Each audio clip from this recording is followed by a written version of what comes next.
साथियों नमस्कार। विचार करने का विषय है कि अगर आपका कहीं सिलेक्शन होना हो, कोई नौकरी मिलनी हो या किसी स्कूल में दाखिला लेना हो, आईआईटीज़ एनआईटीज़ में दाखिला लेना हो और आपको ये ना पता चले कि दाखिला का बेसिस क्या है, किस आधार पर वहाँ दाखिला मिलेगा, तो आपके लिए क्या ये मुश्किल होगा या आसान होगा। जब आपको पता ही नहीं है कि क्राइटेरिया क्या है, क्या आपको पढ़ना है, क्या आपको एलिजिबिलिटी हासिल करनी है किसी जगह में जाने के लिए। ऐसे एलिगेशन लगाए जा रहे हैं कि जुडिशरी में भी कुछ इसी तरह का सिलेक्शन प्रोसीजर है। मीन्स जो हायर जुडिशरी है, हाई कोर्ट और सुप्रीम कोर्ट के जजेस का जो सिलेक्शन होता है वो भी कुछ इसी तरह का ओपेक है, मतलब उसमें ट्रांसपेरेंसी बिल्कुल भी नहीं है। इस तरह के आपने कुछ रिमार्क्स देखे होंगे लॉ मिनिस्टर किरेन रिजिजू के द्वारा, पब्लिक इज मालिक। तो एक एग्जीक्यूटिव और जुडिशरी के बीच में जो फेस ऑफ चल रहा है, जो एक टकराव की स्थिति बनी हुई है पिछले कुछ महीनों से, हम आज उसी पर चर्चा करने वाले हैं। तो बड़े ही प्रतिष्ठित न्यूज़पेपर चैनल आउटलुक ने अलग एंगल से देखने का प्रयास किया। उन्होंने कहा attack on judicial institutions can set a dangerous trend. तो इस तरह की चीज़ें मिलने वाली हैं। एक बड़ा वर्ग है जो कह रहा है कोलेजियम सही है, गवर्नमेंट के द्वारा इस तरह से जुडिशरी पर अटैक नहीं करना चाहिए, और एक बड़ा वर्ग ये कह रहा है कि कोलेजियम जैसे ओपेक सिस्टम को हटाना चाहिए। तो चलिए देखते हैं आज की इस वीडियो में। हेलो एवरीवन, आई होप आप सब अच्छे होंगे। I welcome you all in my YouTube channel ज्ञान पासवर्ड। यहाँ पर हम करंट अफेयर के जो इंपॉर्टेंट टॉपिक होते हैं उनकी इन डेप्थ एनालिसिस करते हैं। तो अगर आपको इन डेप्थ एनालिसिस पसंद है इन टॉपिक्स की, तो आप वीडियो को एंड तक देखें, काफ़ी कुछ नया जानने को मिलेगा। साथियों, जैसा कि हमने आपको पहले बताया कि कोलेजियम और गवर्नमेंट के बीच में एक विशेष प्रकार के टकराव की स्थिति बनी हुई है। कोलेजियम की सिफारिशों के आधार पर जो जजेस के अपॉइंटमेंट की जो फाइलें भेजी जाती हैं केंद्र सरकार को, वो होल्ड करके रख लेते हैं, क्योंकि जब उन्होंने ऐसा रूल बनाया, कोलेजियम जैसी संस्था सामने आई, तो उसमें ये तो क्लियर हो गया कि गवर्नमेंट को सुप्रीम कोर्ट के जो चीफ जस्टिस ऑफ इंडिया और उनके साथ जो 4 सीनियर मोस्ट जजेस की एक कमेटी बनी हुई कोलेजियम होगी, उसकी सभी सिफारिशें माननी पड़ेंगी। लेकिन उसमें टाइम पीरियड कहीं मेंशन नहीं किया गया। इसी वजह से आज ये फेस ऑफ देखने को मिल रहा है, जो कि डेमोक्रेसी के लिए बहुत ही डेंजरस है हमारी। तो आज इस मुद्दे को जब लेकर आए हैं तो इस मामले की तह तक जाना बहुत ही आवश्यक हो गया है। मामला ये है कि कुछ दिन से केंद्र सरकार के द्वारा जो लॉ मिनिस्टर हैं किरेन रिजिजू जी, उनके द्वारा कई अटैकिंग बयान आ रहे हैं, कई अटैकिंग टाइप के कमेंट्स आ रहे हैं जुडिशरी के ऊपर, और ये कह रहे हैं कि कोलेजियम सिस्टम जो है वो बहुत ही ओपेक है। किसी भी देश में, विश्व के किसी भी देश में ऐसा सिस्टम नहीं है जहाँ पर जजेस ही जजेस की नियुक्ति करते हों।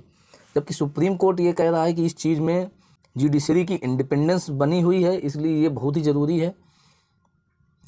गवर्नमेंट चाहती है कि इस कोलेजियम सिस्टम को अगर रिटेन भी करना है तो इसमें कुछ अमेंडमेंट होने चाहिए, जबकि जुडिशरी इसको लेकर काफ़ी सख्त नज़र आ रही है। यहाँ पर कानून मंत्री जो किरेन रिजिजू जी हैं, उन्होंने ये भी कहा कि जो हमारा कॉन्स्टिट्यूशन है वो एक रिलीजियस डॉक्यूमेंट है। एक तरह से ये समझ लीजिए, हमारा भी मानना ये है कि हर भारतीय के लिए, चाहे वो किसी भी धर्म का हो, किसी भी वर्ग का हो, किसी भी जाति का हो, उसके लिए कॉन्स्टिट्यूशन ऑफ इंडिया जो है एक धार्मिक पुस्तक है। और ख़ासकर गवर्नमेंट जो कि इसको बचाने का एक ऑर्गन है, उसके लिए तो सबसे बड़ी धार्मिक पुस्तक यही है। और इन्होंने ये भी नोटिफाई किया कि अगर कुछ जजेस ने ये डिसाइड कर लिया कि कोलेजियम जैसी व्यवस्था सही है देश के लिए, तो इसका मतलब ये नहीं हो जाता कि देश की जनता भी वही चाहती है और देश की जनता का भी वही मानना है। तो इसमें इनका डायरेक्टली इनडायरेक्टली ये कहना है कि देश की जनता हमें चुनकर भेजती है, लेजिस्लेचर को चुनकर भेजती है, एग्जीक्यूटिव जो होते हैं आउट ऑफ लेजिस्लेचर ही बनते हैं। तो एग्जीक्यूटिव की विल एक्सरसाइज होनी चाहिए यहाँ पर। मतलब हम पब्लिक के रिप्रेजेंटेटिव हैं, तो हम जो चाहते हैं वही पब्लिक चाहती है। और आप, यानी कि कुछ जजेस ने अगर ये डिसाइड कर दिया कि कोलेजियम सही है, तो इसका मतलब ये नहीं कि कोलेजियम ही सही है। हमारे सारे तर्क गलत हैं। अब कोलेजियम सही है या गलत है, इस चीज़ को कौन बताएगा? देखिए, हमारा जो कॉन्स्टिट्यूशन है उसका गार्जियन है हमारा सुप्रीम कोर्ट, और उसका इंटरप्रेटर भी सुप्रीम कोर्ट है। कॉन्स्टिट्यूशन को बचाने की पूरी जिम्मेदारी सुप्रीम कोर्ट की है। कॉन्स्टिट्यूशन में प्रोविज़न क्या है? कॉन्स्टिट्यूशन में प्रोविज़न ये है कि जो चीफ जस्टिस होंगे और जजेस होंगे हाई कोर्ट के या सुप्रीम कोर्ट के, तो उनका अपॉइंटमेंट आर्टिकल 217 ऑफ कॉन्स्टिट्यूशन और 124 ऑफ कॉन्स्टिट्यूशन, इनके आधार पर होगा। और किसके द्वारा होगा? वो होगा प्रेसिडेंट के द्वारा। और आप पूरे कॉन्स्टिट्यूशन में देख लीजिए, पूरे कॉन्स्टिट्यूशन को उठाकर देख लीजिए, कहीं भी आपको ये लिखा नहीं मिलेगा कि कॉन्स्टिट्यूशन से रिलेटेड कोई भी डिसीजन प्रेसिडेंट बिना कैबिनेट की मंजूरी के देता हो। तो अब इस चीज़ को अगर हम आगे बढ़ते हुए देखें तो हमें जानने होंगे 4 जजेस केस, फर्स्ट जजेस केस, सेकंड जजेस केस, थर्ड जजेस केस और फोर्थ जजेस केस। इनको देखना होगा और ये देखना होगा कि ये जो कोलेजियम जैसी व्यवस्था है कब से इफेक्ट में आई और क्या कारण थे जो इसको लाना पड़ा। ये जो फर्स्ट जजेस केस है इसको एसपी गुप्ता केस के नाम से भी जानते हैं, SP Gupta versus union of India. ये 1981 में हुआ। साल 1981 के पहले जो अपॉइंटमेंट होता था जजेस का वो पूरी तरह से प्रेसिडेंट के हाथों में था, मींस एग्जीक्यूटिव के हाथों में था। तो उस टाइम पर कुछ लोगों ने इस तरह की पीआईएल्स डाली कि भाई जुडिशरी में अपॉइंटमेंट का एक वो होना चाहिए, क्योंकि एग्जीक्यूटिव क्या करती थी, अगर उसे लगा कि कोई जज ऐसा है जो उनके फेवर में कोई डिसीजन दे सकता है तो उसको उठाकर सुप्रीम कोर्ट पहुंचा दिया, या सुप्रीम कोर्ट में ही है तो उसको उठाकर चीफ जस्टिस ऑफ इंडिया बना दिया। तो बेंचेस का निर्धारण होता है कौन केस किसके पास जाएगा और किस बेंच में कौन कौन से जज होने वाले हैं। इस चीज़ का निर्धारण करने वाला पूरी तरह से होता है चीफ जस्टिस ऑफ इंडिया। इस रोस्टर को चीफ जस्टिस ऑफ इंडिया बनाता है। तो अब हो गई ना गेंद, पूरी की पूरी जो पावर बॉल है वो पूरी की पूरी गवर्नमेंट मानने गई एग्जीक्यूटिव के हाथों में चली गई और जुडिशरी की इंडिपेंडेंस जो है खतरे में पड़ गई। एक बात और है कि इस केस के होने के पहले इंडियन जुडिशरी में कुछ तो ऐसा हुआ था जिसकी वजह से इन चीज़ों की ज़रूरत पड़ी। वो चीज़ हम आगे आपको बताने वाले हैं। इस केस में सुनवाई हुई, जो भी जजमेंट आया हम उसको देखेंगे। जजमेंट ये आया कि पहले जो प्रेसिडेंट के हाथों में पावर होती थी और उसमें जो कंसल्टेशन होता था, जो आर्टिकल 217 और 124 कॉन्स्टिट्यूशन के बताते हैं, उसमें ये है कि जहाँ पर भी अपॉइंटमेंट आप कर रहे हो वहाँ के जो चीफ जस्टिस हैं उनका कंसल्टेशन चाहिए। तो क्या कंसल्टेशन प्रेसिडेंट पर बाइंडिंग है? अगर चीफ जस्टिस ने ये बोल दिया कि नहीं ये वाले जज जो हैं अपॉइंटमेंट इनका नहीं करना है, या फिर ये बोल दिया इस जज का अपॉइंटमेंट करना है और प्रेसिडेंट को लगा कि नहीं ये जज उसके लायक नहीं है, तो क्या सुप्रीम कोर्ट के चीफ जस्टिस ऑफ इंडिया का कंसल्टेशन प्रेसिडेंट पर बाइंडिंग था? नहीं था। अगर प्रेसिडेंट को लगा कि ये जज उसके लायक नहीं है तो वो नहीं करेंगे। तो फिर बात ये आई कि भाई वेटेज क्या है सुप्रीम कोर्ट के जज का या हाई कोर्ट के जज का, क्योंकि जुडिशरी का अंदर का सारा मामला तो एग्जीक्यूटिव जानती नहीं है और इसमें इंडिपेंडेंस कहाँ रही, वेटेज क्या रहा। तो इस वजह से वो जो पीआईएल्स फाइल की गई उनमें 7 जजेस की बेंच में 4-3 के अनुपात में डिसीजन आया कि जो कंसल्टेशन वर्ड है जो कि चीफ जस्टिस ऑफ इंडिया से लिया जा रहा था एग्जीक्यूटिव के द्वारा, उसका मीनिंग कंकरेंस नहीं होगा। यानी कि अब भी ये जो डिसीजन है सुप्रीम कोर्ट का वो प्रेसिडेंट पर बाइंडिंग नहीं है। प्रेसिडेंट स्वतः डिसाइड कर सकता है, वो केवल कंसल्टेशन ले सकता है। कंसल्टेशन मानना है या नहीं मानना है उसकी मर्जी थी। लेकिन तब भी 3 जजेस ऐसे थे जिनका ये मानना था कि कोलेजियम जैसी व्यवस्था होनी चाहिए, या फिर जो कंसल्टी की वैल्यू है उसकी वैल्यू एक होनी चाहिए, उसका एक वेटेज होना चाहिए। अब हम बात करेंगे सेकंड जजेस केस की, जहां पर कोलेजियम जैसे सिस्टम का इवोल्यूशन हुआ। Supreme court advocates on record association, इसकारा, इस तरह नाम की एक संस्था है जो कि सुप्रीम कोर्ट के ही एडवोकेट्स की एक संस्था है। 1993 में एक पिटीशन दायर करी जिसमें 9 जजेस की एक बेंच थी। उस बेंच में SP Gupta versus union of India case की एक बार फिर से सुनवाई हुई और उस बेंच ने इस केस के जो डिसीजन थे, वर्डिक्ट थे, उनको ओवररूल कर दिया और एक कोलेजियम जैसी नई बॉडी को जन्म दिया जिसमें कि जजेस के अपॉइंटमेंट के लिए चीफ जस्टिस ऑफ इंडिया होने थे और सुप्रीम कोर्ट के ही 2 सीनियर मोस्ट जजेस होने थे। और इस एक्ट में, इस केस में ये भी क्लियर कर दिया गया कि जो चीफ जस्टिस ऑफ इंडिया है उसकी प्राइमेसी होगी। प्राइमेसी का मीनिंग यहाँ पर ये है कि वो उसने अगर कह दिया, जैसे सुप्रीम कोर्ट का चीफ जस्टिस है और 2 सीनियर मोस्ट जजेस हैं, उन्होंने अगर एक नाम ए रिकमेंड किया कि इसको जज बनाया जाना चाहिए सुप्रीम कोर्ट का, तो उसमें से 3 लोग हैं, किसका वेटेज ज़्यादा होगा? चीफ जस्टिस की प्राइमेसी थी। और जो वर्ड कंसल्टेशन था जो कि गवर्नमेंट के लिए था, एग्जीक्यूटिव के लिए, प्रेसिडेंट के लिए था, उसको चेंज करके ये भी क्लियर कर दिया गया कि ये कंकरेंस होगी। अब से इसको कंकरेंस माना जाएगा। बिना इनकी सहमति के कोई भी आप अपॉइंटमेंट नहीं कर सकते या फिर अपॉइंटमेंट के लिए खारिज नहीं कर सकते। अब एग्जीक्यूटिव को तो ये चीज़ खराब लगेगी ही, क्योंकि अब उनके हाथ से पूरी की पूरी पावर बॉल खींच ली गई।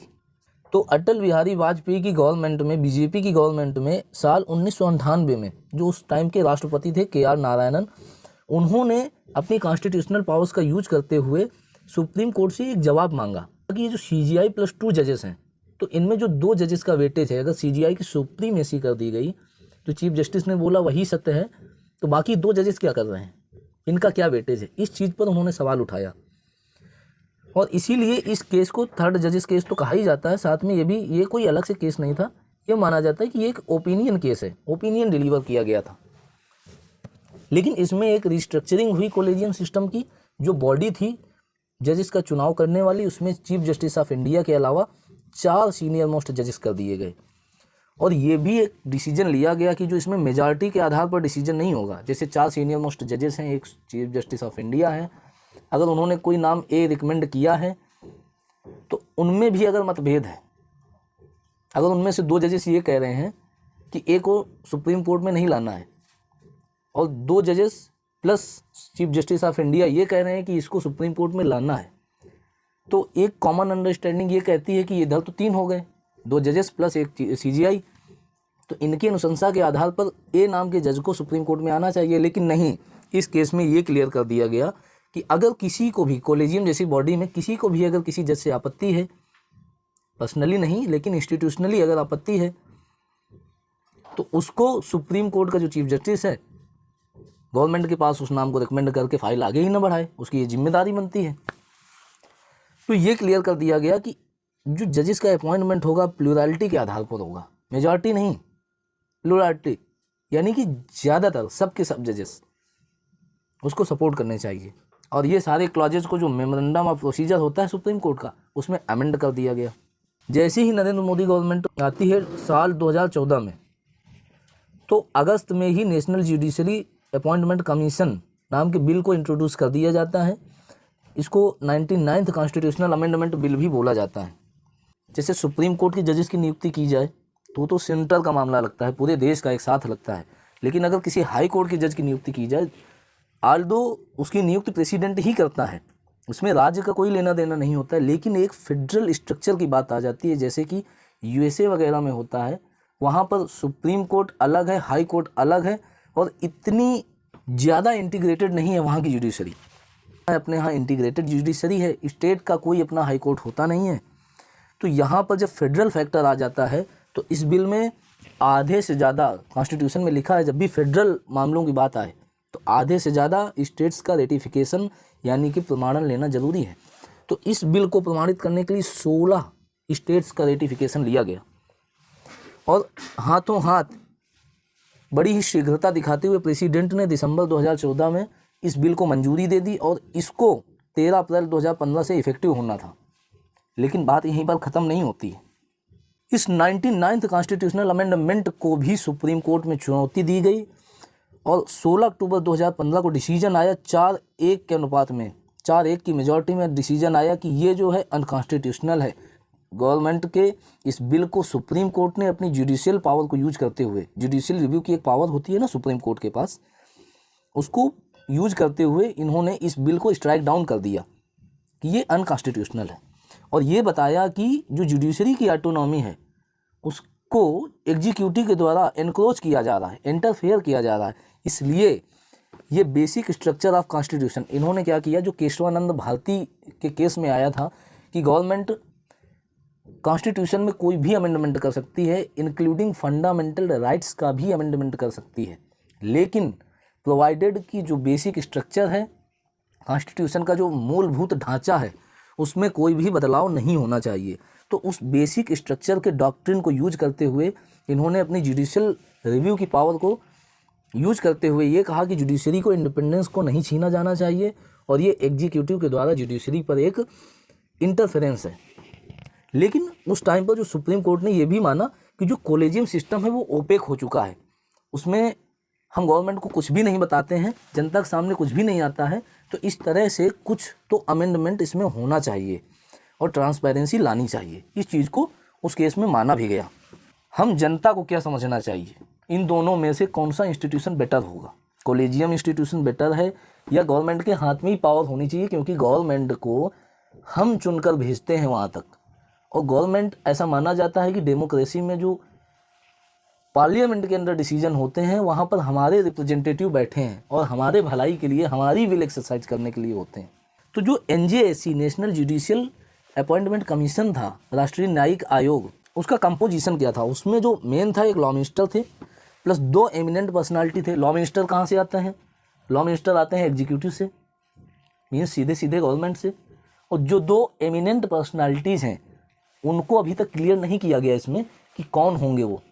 शायद आप ही के रिटायर्ड कुछ मंत्री हों, आप ही की पार्टी के कुछ लोग हों। तो इसमें जुडिशरी का बिल्कुल इन्होंने ख़त्म कर दिया कि जुडिशरी तुम हटो, अब आपका अपॉइंटमेंट हम करेंगे। तो ये भी सही नहीं है, ये तो इंडिपेंडेंस ऑफ जुडिशरी के बिल्कुल खिलाफ हो गया।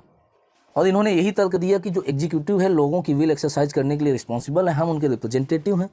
लेकिन एग्जीक्यूटिव की इस पावर का मिसयूज कितना हुआ है आप देख सकते हैं। जो देश के इतिहास में एक काला समय था, black day in history of India था, वो था इमरजेंसी लगाना। और इमरजेंसी लगाने के आगे पीछे की स्टोरी अगर आपने सुनी हो तो आपको पता होगा कि जो चीफ जस्टिस ऑफ एन रे थे, इनके ऊपर 3 सीनियर मोस्ट जजेस थे सुप्रीम कोर्ट में, और उनको हटा करके, उनको बाईपास करके CJI एन रे बनाए गए थे, जो कि इंदिरा गांधी के काफ़ी प्रमुख कहे जाते थे।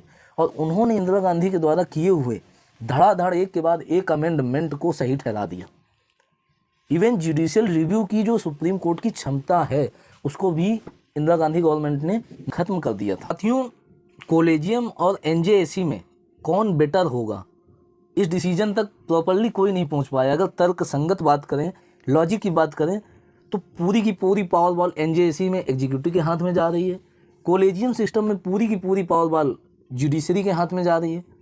और जुडिशरी के अंदर क्या चल रहा है, जो नेपोटिज्म की कुछ एलिगेशंस आए थे, भाई भतीजावाद की, जैसे अगर कोई हाई कोर्ट का जज है, उसका पिता सुप्रीम कोर्ट में पहले कभी जज रह चुका है, अब उसका जानने वाला या उसके द्वारा अपॉइंट किया हुआ कोई जज सुप्रीम कोर्ट का चीफ जस्टिस बनने वाला है, वही अपना पुराना एहसान चुकाने के लिए बोलेगा अच्छा अब मैं इसके लड़के को बना देता हूँ। तो इस तरह का जो भाई भतीजावाद चल रहा है, ऐसा एलिगेशन लग रहे हैं, तो उसके लिए कुछ ना कुछ ट्रांसपेरेंसी लाने की ज़रूरत है।